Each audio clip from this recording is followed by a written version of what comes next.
Bienvenidas, bienvenidos a nuestro programa Las Cinco Verdes, el programa en el que el ambiente siempre va a ser la noticia principal. Y comenzamos esta semana, en primer lugar, con una información que ha sido difundida y que ha sido en el ámbito de quienes investigan y alertan sobre el impacto del cambio climático, una información realmente escandalosa.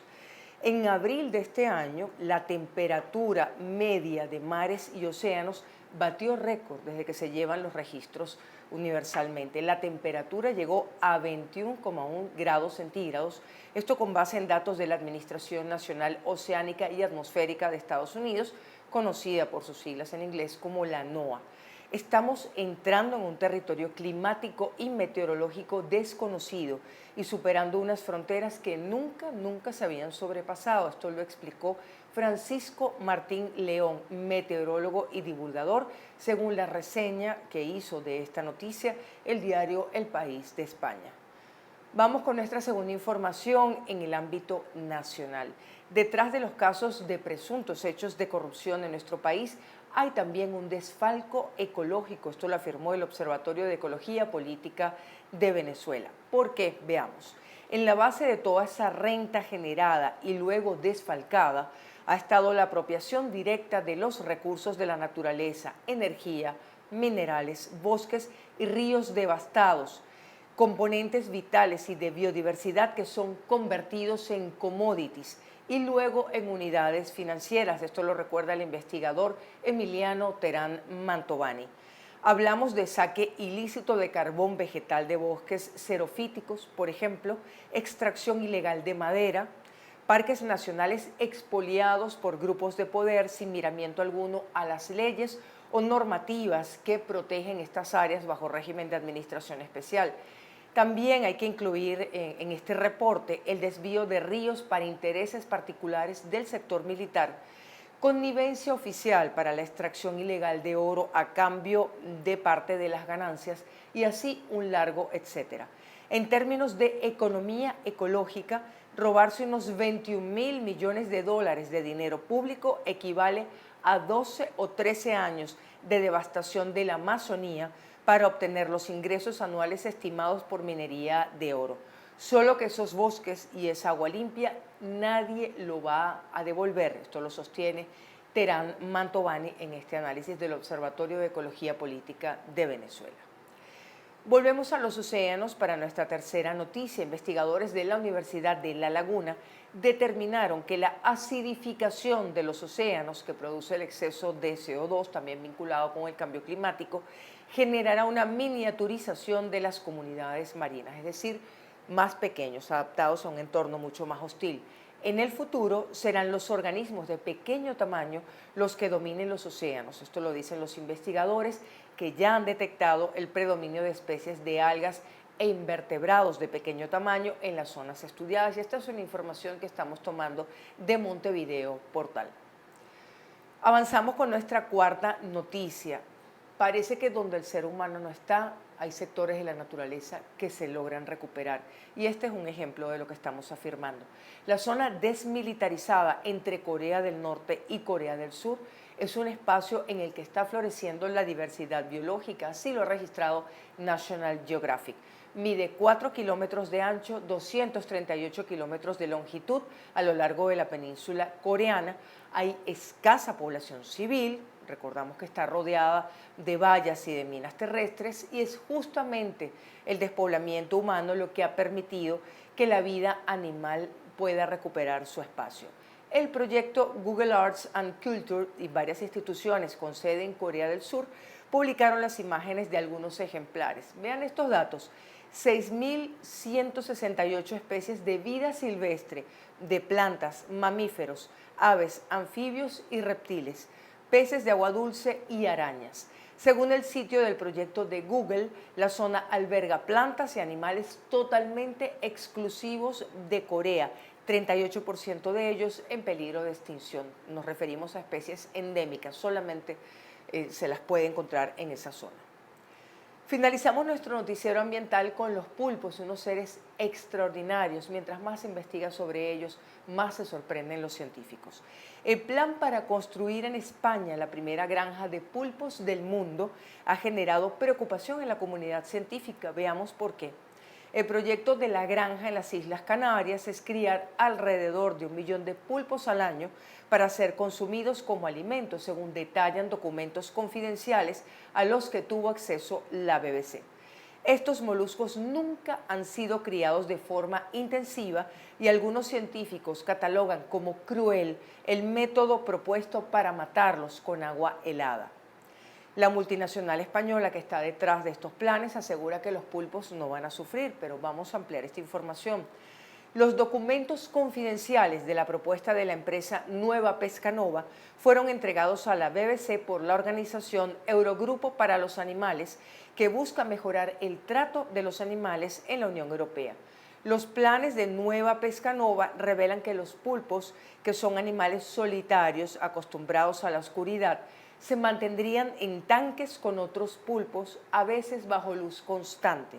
Para matarlos, los colocarían en recipientes de agua a -3 grados centígrados, esto con base siempre en los documentos. Jonathan Birch, profesor asociado de la London School of Economics, dirigió una revisión de más de 300 estudios científicos que, según él, muestran que los pulpos son seres sintientes, que sienten dolor y sienten placer. El análisis de Birch hizo que sean reconocidos los pulpos justamente como seres sintientes en la Ley de Bienestar Animal del Reino Unido del año 2022.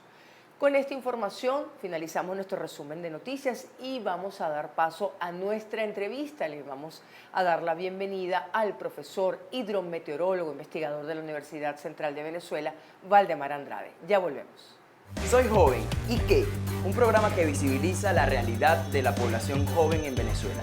Conéctate todos los martes a partir de las 10 de la mañana a través de la plataforma comunicacional Punto de Corte y sus redes sociales. Continuamos con más de las 5 verdes. En nuestra sección de entrevistas le damos la bienvenida al profesor Valdemar Andrade, dedicado al área de la hidrometeorología, investigador, profesor de la Universidad Central de Venezuela y una de las personas que mantiene viva, operativa, la estación hidrometeorológica de la Universidad Central de Venezuela. Profesor, un gusto como siempre, bienvenido. Buenas tardes, Vanessa, para ti, todo tu escucha. Muchísimas gracias, profesor. Nosotros, si no nos equivocamos en la interpretación de la información que usted mismo ha difundido, nos vamos a enfrentar un año 2023 más seco que 2022. ¿Es así? Sí, ya el evento Niña ya finalizó a finales del año 2022.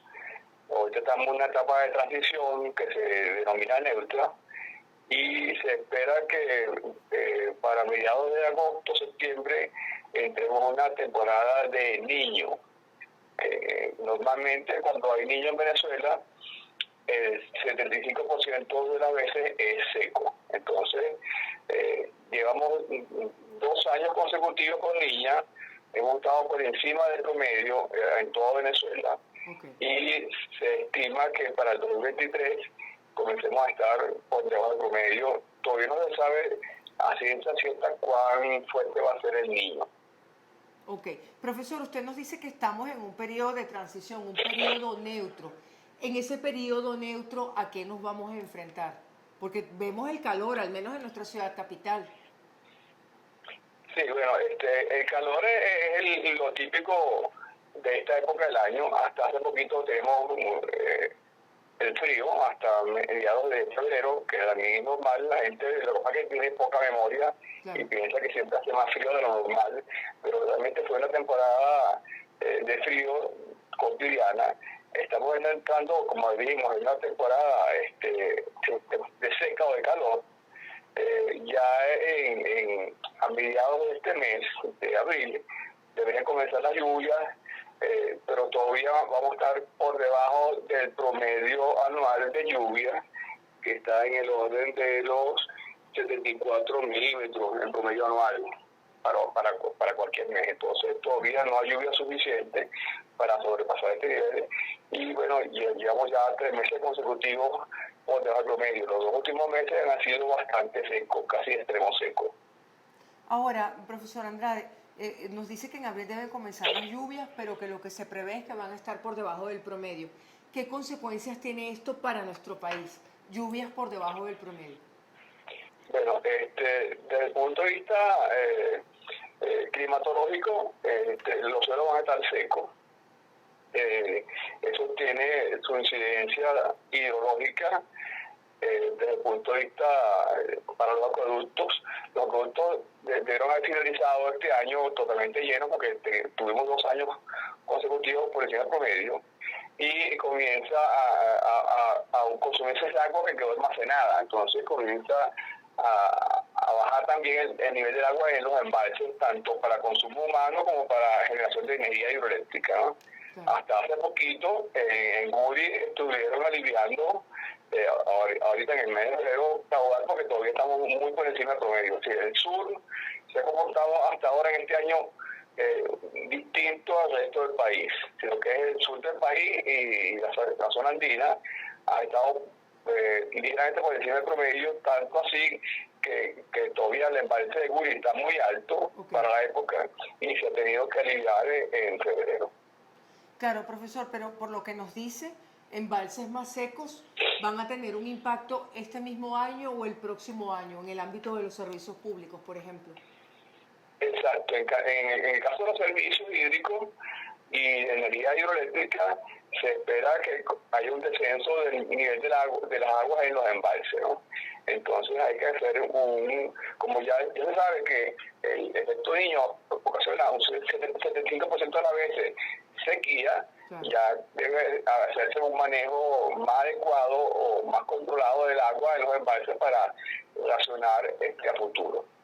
¿Cuándo vamos a sentir el impacto de los embalses con menos cantidad de agua, profe?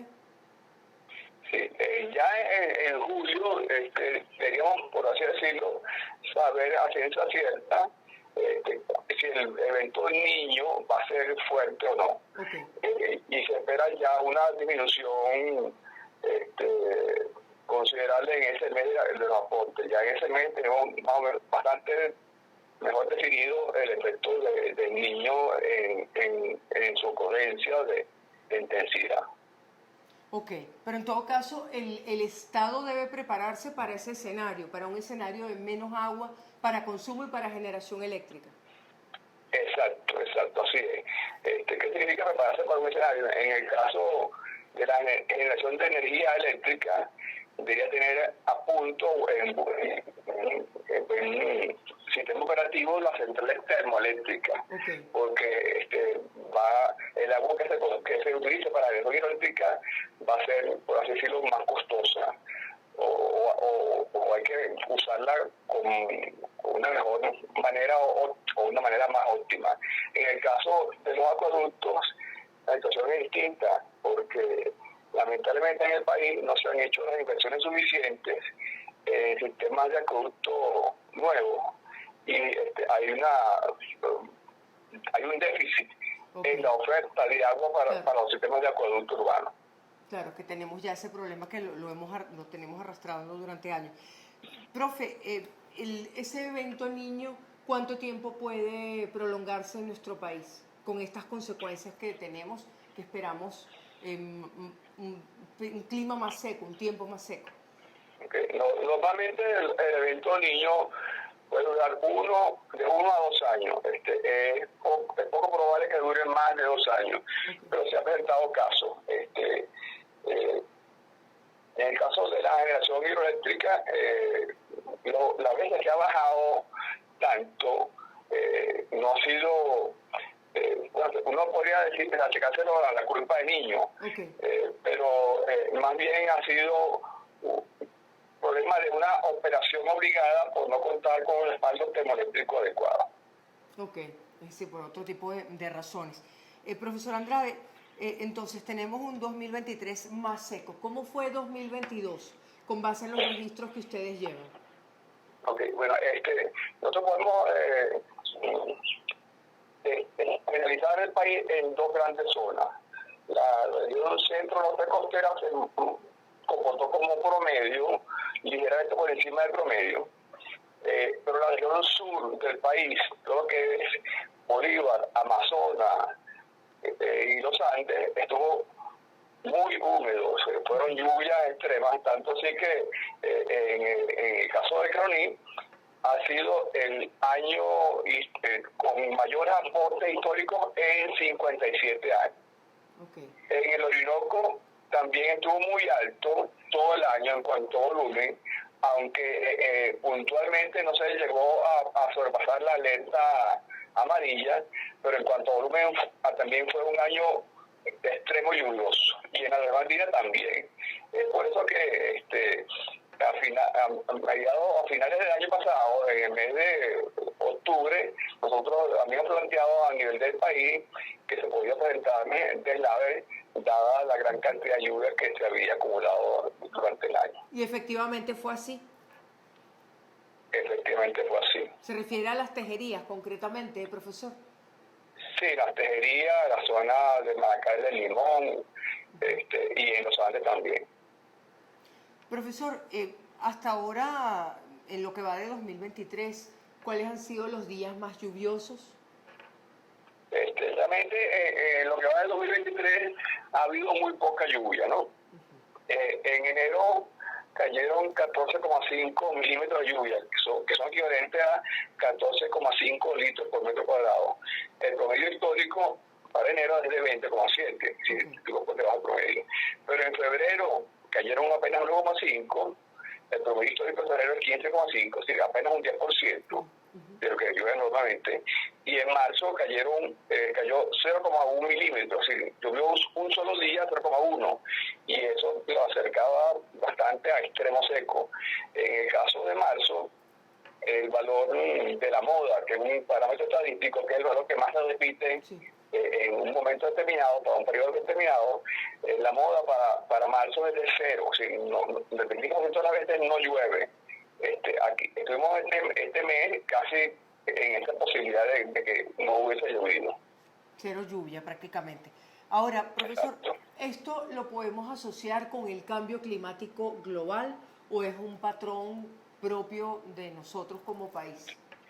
No, es un patrón propio. No todo se le puede achacar al cambio climático. ¿No? El cambio climático es un evento que generalmente plantea valores extremos, o de lluvia o de sequía. Hasta ahora no hemos visualizado ese patrón de extremos, y también aumenta la intensidad de esos eventos, ¿no? Hasta ahora no hemos visualizado eso. Por ejemplo, el año pasado, en el 2022, en la estación de la UCB, normalmente se registran 120 días de lluvia.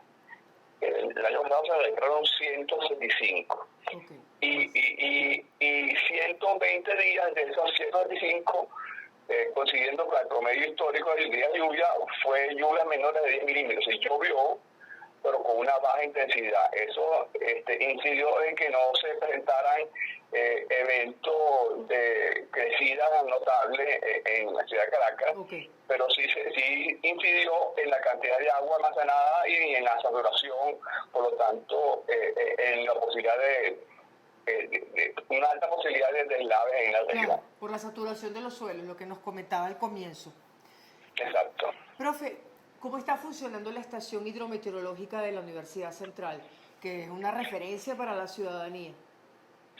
Bueno, la estación nuestra ya tiene 74 años operando, desde el año 1950. Ha habido una ayuda por parte del INAME con algunos instrumentos de tipo convencional.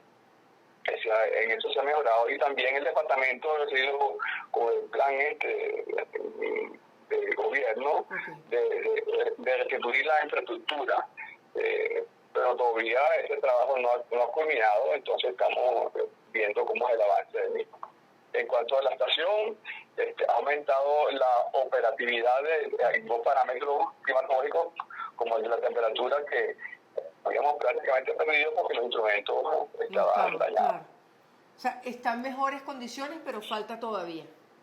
Claro, estamos como en un 40% de operatividad. Por así 40%. decirlo. Ahora, el proyecto no ha concluido, es decir, debe continuar los trabajos para aumentar la operatividad. Exacto, si nosotros esperamos una mayor ayuda del AME en cuanto a instrumentación de tipo convencional, estamos buscando por otro organismo también una colaboración para actualizar los instrumentos de medición de tipo convencional. Profesor, usted ha hablado de temperatura, no quisiéramos terminar la conversación sin preguntarle por las temperaturas que podemos esperar, ahora que nos habla de que la estación las está registrando nuevamente. ¿Qué temperaturas podemos esperar este año?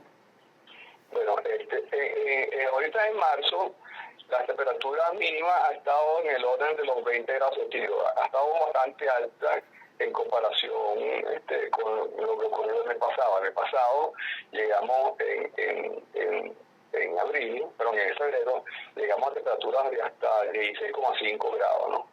Entonces, lo que esperamos en lo que queda de abril es que siga aumentando la temperatura y en promedio en la ciudad de Caracas debemos estar en el orden de los 29 a 30 grados centígrados o Celsius.